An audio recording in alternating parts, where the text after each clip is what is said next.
రంగారెడ్డి జిల్లా ఆమన్గల్ మండల్ పులిగోనిపల్లి తాండాలో జరిగినటువంటి సంఘటన చాలా బాధాకరం మిత్రులారా.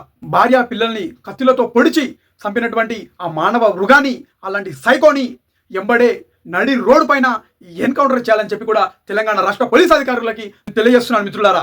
ఎందుకంటే ఇంకో కూతురు హాస్టల్ నుండి వచ్చింది, నా తల్లి చనిపోయింది, నా తమ్ముడు చనిపోయిండు, మా చెల్ల కొనపానం మీద హాస్పిటల్లో ఉన్నది, మా అమ్మని మా తమ్ముడిని చంపినోళ్ళని ఎవరైతే ఉన్నారో ఉరిశిక్ష వేయాలి, వారికి మా నాన్నని కూడా ఉరిశిక్ష చంపేయాలని చెప్పి కూడా ఈరోజు ఆ కన్న కూతురు మాట్లాడుతుంటే భూమిపైన బ్రతికి ఉండాలా ఉండొద్దా ఆలోచించుకోరా రై సైకో నా కొడుకులారా.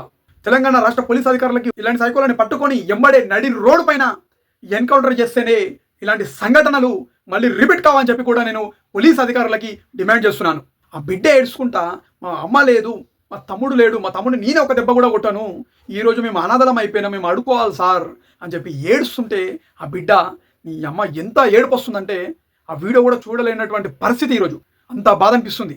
సమాజం అంతా యావత్ ప్రజలందరూ కూడా ఆ బిడ్డ మాట్లాడుతున్న వీడియో చూసి కన్నీరు పెట్టుకుంటున్నటువంటి పరిస్థితి ఈరోజు ఏర్పడ్డది. భార్య పిల్లల్ని చంపేసి వాడు ఈరోజు ఏం సాధించిండు? చేతికి ఎదిగినటువంటి బిడ్డ ఈరోజు నా తల్లి లేదు అని చెప్పి ఏడుస్తుంటే ఎంత బాధ అనిపిస్తుందంటే ఆ వీడియో చూస్తుంటే. ఆ పాప మాట్లాడుతూ నా తల్లి లేదు, నేను ఇంకా ఏం చేయాలి, నేను బ్రతుకుండేందుకు, మా నాన్నని ఉరి తీసి చంపకపోతే నేను ఉరేసుకొని చచ్చిపోతా అని చెప్పి కూడా పోలీస్ అధికారులకి కోరుకుంటుంది ఆ బిడ్డ. చాలా బాధ అనిపిస్తుంది ఆ వీడియో చూస్తుంటే.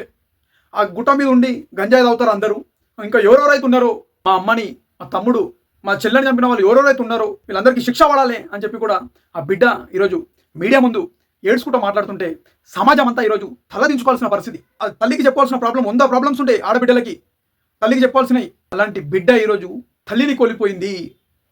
ఎంత బాధ అనిపిస్తుందంటే చాలా బాధ అనిపిస్తుంది మిత్రులారా. గంజాయి తాగుకుంటా ఈరోజు ఆ కుటుంబ సభ్యులనేవాడు అట్లా కత్తితో పొడిచి చంపిండంటే ఇలాంటి సైకోగాన్ని, ఇలాంటి మానవ మృగాన్ని ఎంబడే నడి రోడ్డు పైన ఎన్కౌంటర్ చేసి తెలంగాణ రాష్ట్ర సమాజానికి చూపేయాలని చెప్పి కూడా పోలీస్ అధికారులని రెండు చేతులెత్తి జోడించి కోరుకుంటున్నాం మిత్రులారా. పోలీస్ అధికారుల చేతుల్లోనే ఉంది కాబట్టి పోలీస్ శాఖ వారు ఇలాంటి వాళ్ళు ఎక్కడెక్కడైతే ఉన్నారో వీళ్ళందరిపైన గాలిచ్చి మరి ఉరికి ఒక్కొక్కరిని ఉరి తీయండి, లేదంటే నడి రోడ్డు పైన ఎన్కౌంటర్ చేసి చంపడం అని చెప్పి కూడా నేను తెలంగాణ రాష్ట్ర పోలీస్ అధికారులకి తెలియజేసుకుంటాను మిత్రులారా. జై హింద్.